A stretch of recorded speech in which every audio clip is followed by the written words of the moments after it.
Yeah, I want to know as much as possible because it's something very interesting what is happening here in this Huo-Yan Lab. Yeah. And let's show our people how it goes. And It's very hot outside, and we have to wear some of the suits that regular people or people who work in these labs wear all the time. Now I'm doing this, feeling what they feel. Every day they need to do that. I have to say I have a new level of respect for them.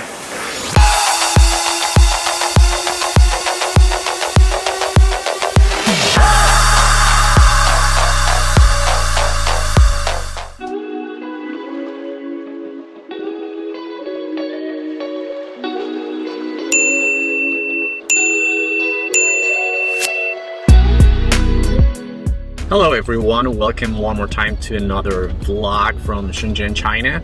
And right now on my way to a very special and interesting place. I received an invitation from a laboratory that makes the tests for the COVID-19. There's a huge deal going on right now all around the world. Since already a year and a half ago, in China it all started in January 2020, and after a few months it was already under control thanks to a lot of measures taken here on time, like wearing a mask, social distancing. Everything was shut down, closed for a while. But then after a few months and thanks to all these measures, China was able to go back to normal in a matter of months. But one of the reasons and one of the measures that was taken here in China was testing. Like, testing was one of the main reasons why this pandemic was under control so fast and so effectively here in China. But right now, if you want to come to the country, if you're abroad and you want to come here, you need to get tested, not just one, but maybe 2 or 3 times during the quarantine that you need to do once you arrive to the country. If there is a new case or a new number of cases in any city, they will test literally millions and millions of people in a matter of days. So as you can see, like, testing is a huge deal here, and I'm really excited to go to this place to see how's the process of the making for these tests.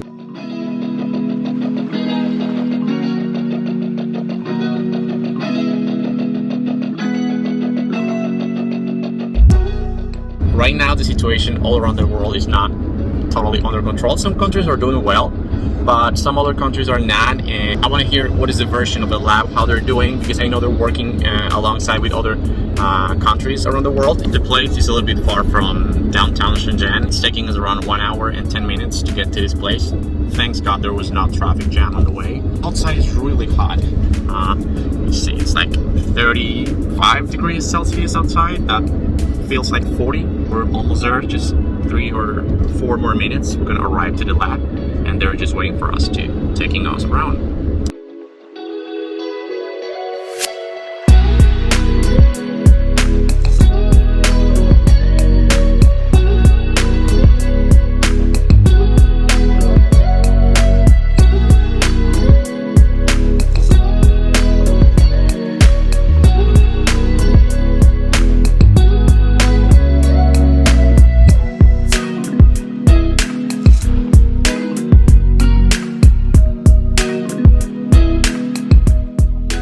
Okay, so we're here already in the Huo-Yan Lab, and we're about to meet our friend Jacob. He's gonna be the person who will introduce to us some of the most important information about what I was talking to you in the car before. Yeah. So, hey Jacob, how's it going? Yeah, I'm good. How are you? Okay, good. Hot. Welcome to BGI. Thank you. So I've heard that you have curiosity about our Huo-Yan Lab. Right.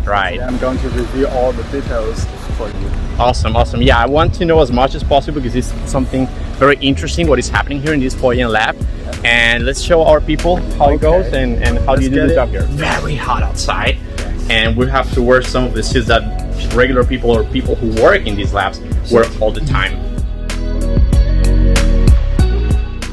You will have to, if we need to touch the samples, we need to wear this type of protection suit.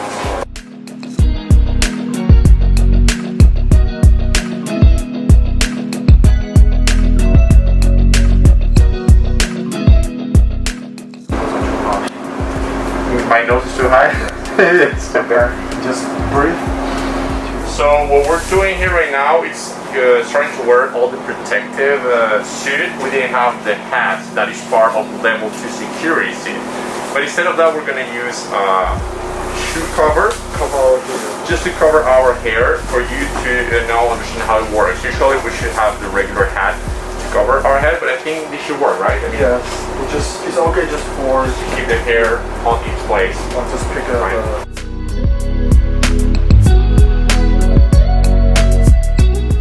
This is level 2. Yes. Right. What will be level 1? What is level 1? Just a mask. Yes. Mask and The gloves. Mask and gloves should be level 1.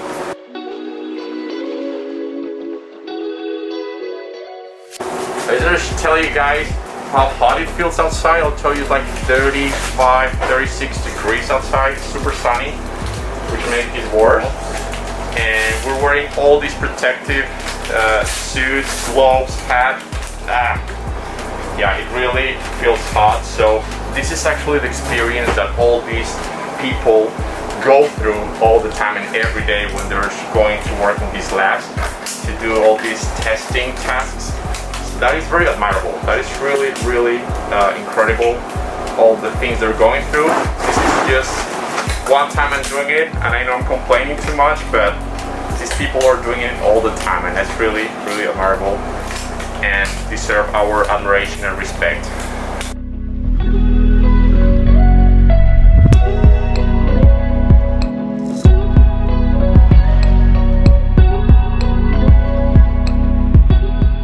The pressure inside the lab is a little bit higher than the outside, so we should keep all the things outside because we need to keep our lab very clean.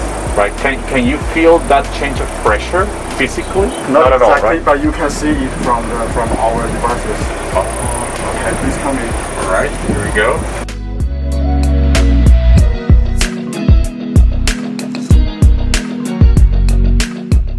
At least we have air conditioning here, so it feels a little bit more comfortable. Of course, you need the right conditions in order to take like the samples and do all the process, right? AC here is that the reagent should be stored in a very comfortable temperature, like 20 or 25 degrees. Normally, when we operate inside, we'll just take a seat here, operate like this. These are the devices we're going to use. We call pipette. And you see, this one is the single one, only have one channel. Okay. And this one is the multiple channel. We have 8 channels here. So basically, those devices are the same. This one has 8 samples capacity. This is only one, right? Yes. Okay. Like this. Then we just transfer all the things, all the reagents. All right. And mix and discard. And now you see, this is the vortex to mix all the reagents. And you see there is a transfer window, and after we prepare all the things, and we transfer the reagent to the sample preparation area, where is the next place we're going to visit. This lab was designed because of this pandemic. So this is like a brand new place, brand new design because of the COVID-19. Yes. Am I right? Wow, that's really incredible. Yes, we have all the things inside and we are prepared. This is the very first step of the whole process, right? This is the first place where you're gonna come, and then to connect to the other side, we go through the same door, or we'll go outside first. Outside and then change. And we change to level 3 protection. All right. Well, is there a special place where all these materials We have go? a special place for the medical waste handling. That's where you discard all these medical wastes, right? Yes. Okay. How long do you usually you spend in this part of the lab? Not very long. We just prepare the reagent we're going to use and then we transfer to the other places. Then our job is done. We need to change, before leaving the lab in this part, we need to change our suit and discard all these level 2 protection suit in order to change to the next one.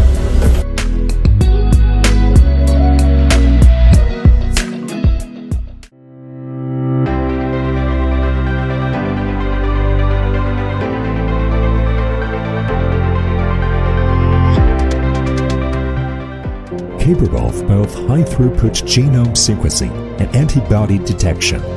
It can provide a complete solution from the screening, diagnosis, and differential diagnosis to the immunological evaluation of the COVID-19 epidemic.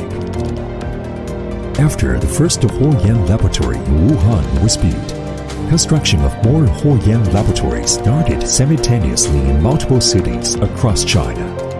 This enables more accurate testing of sample batches and timely delivery of results. Huo-Yan laboratories have become a powerful component of the emergency public health infrastructure in these places. Huo-Yan Laboratory has many versions to fit different situations and environments. Today I visited Huo-Yan Lab, the container. It is a nucleic acid detection laboratory that can be transferred by truck to support regions far away from hospitals and laboratories.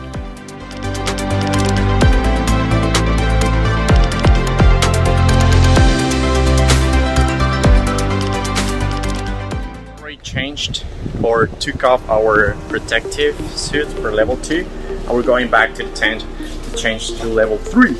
Level 3. Which is going to be even hotter. Okay.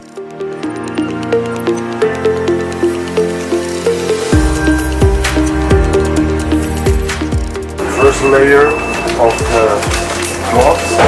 First You layer. have to wear 2 layers of gloves. This is the first layer.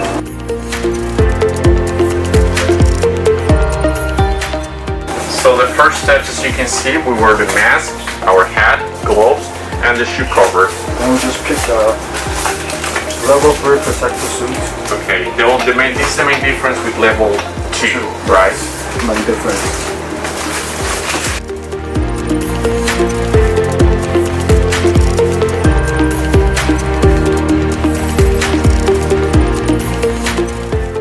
Again, this is level 3 protection, and definitely it's way hotter than level 2, and you can feel it already, like our bodies inside the suits are sweating because it's super hot outside. We are under a tent with a super sunny day here in southern China, which is super humid, and you can feel pressure, you can feel the hot in this suit. Put on hat. And there's one more hand. Okay. Okay. Sure all things It's super sealed. Definitely there's no way something can come inside or go outside from our bodies. Yes. Fully protected. Fully protected with this level 3 suit. And I feel like I'm going to the moon. Okay. Look at me.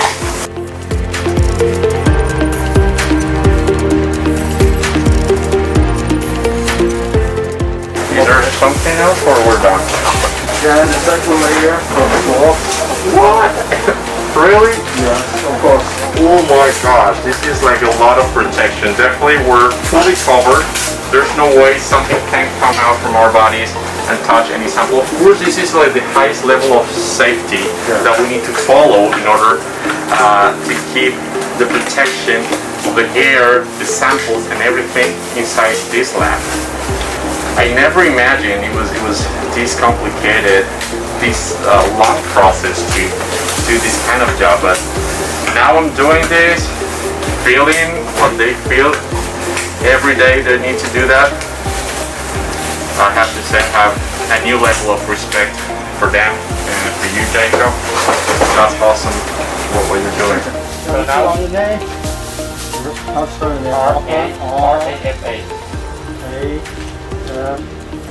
And back. And back as well. So of course we need to write down our names on the suit because with so many layers of covers we can recognize Okay, the you can color. put on it. So I write down yours. Jacob, right? Yes. Jacob.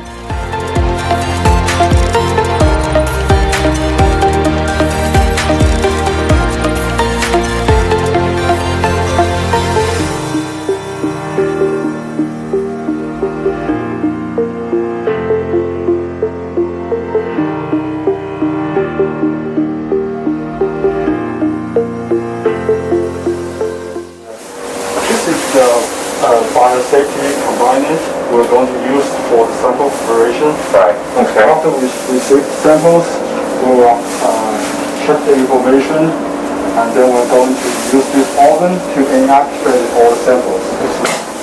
See? all the samples will be disinfected.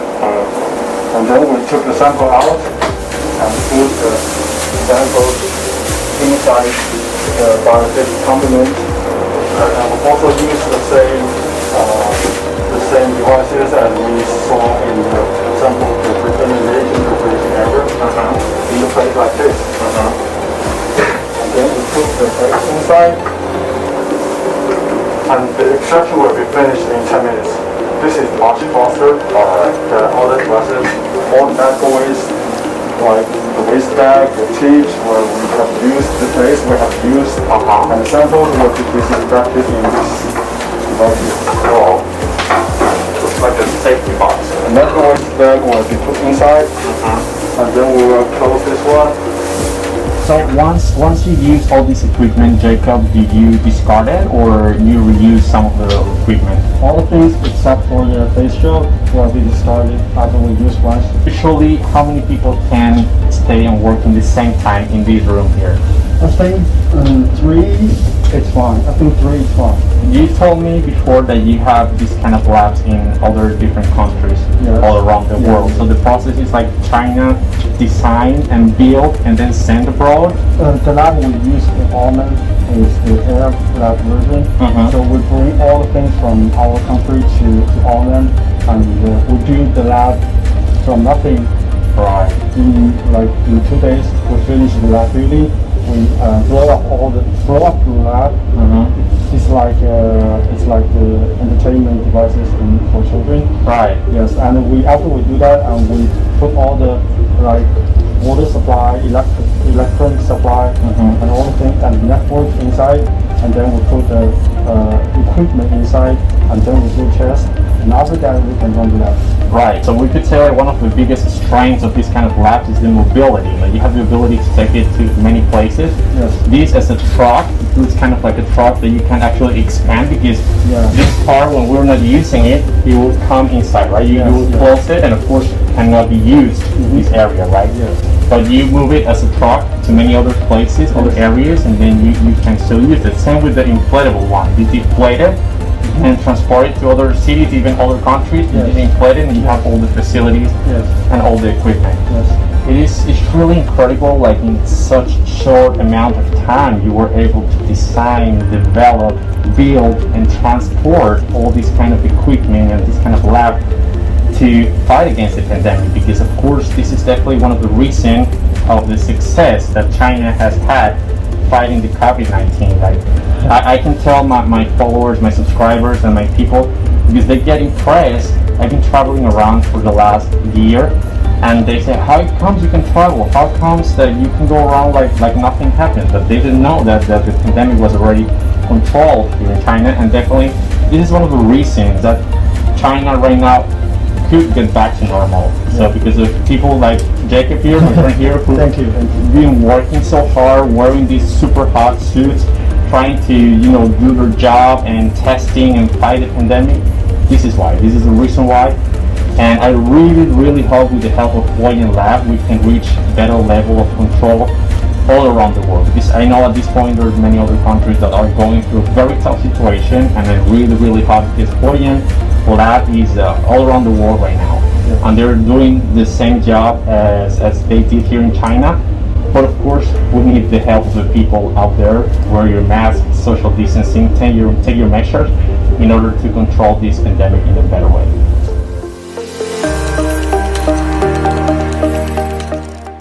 Now what you see is the area. This is the qPCR machine we're going to use, and each one is equipped with the computer. And we use the computer to control this machine. So when we receive RNA, and then we just run the program we already set, and after 1 hour and 1.5 hour, we will receive the result. For each plate of sample, like 59 samples, 96 samples, we need to spend like 1.5 hour to finish the program running. 96 samples, and we have 7 machines, so it's about 700 nearly samples. 700. each time. each time. And then you send this information to hospitals, to clinics, to laboratories, and then they just give the information to the final patient. Yes. So you don't manage names here, Yeah, we don't have any information about the patient, only have the sample ID. just a number. Yeah, just a number. Oh, well, back to normal, back to our regular clothes. This was like the little experience we have in the lab with our friend Jacob. He explained to us how it works, how hard it is to work in this kind of labs in China and all around the world. So Jacob, do you have any last suggestion or comment about our experience today?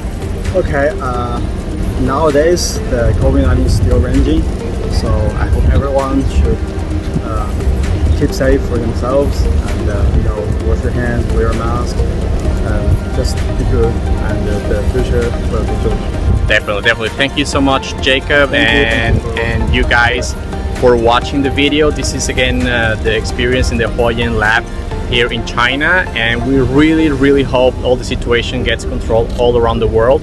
We're praying for that, and from here we're working hard to make our efforts and try to help the rest of the world to fight the COVID-19, and hopefully it'll get much better very soon. So thank you again for watching, and see you next time. Thank you, Jacob. Thank you. Bye.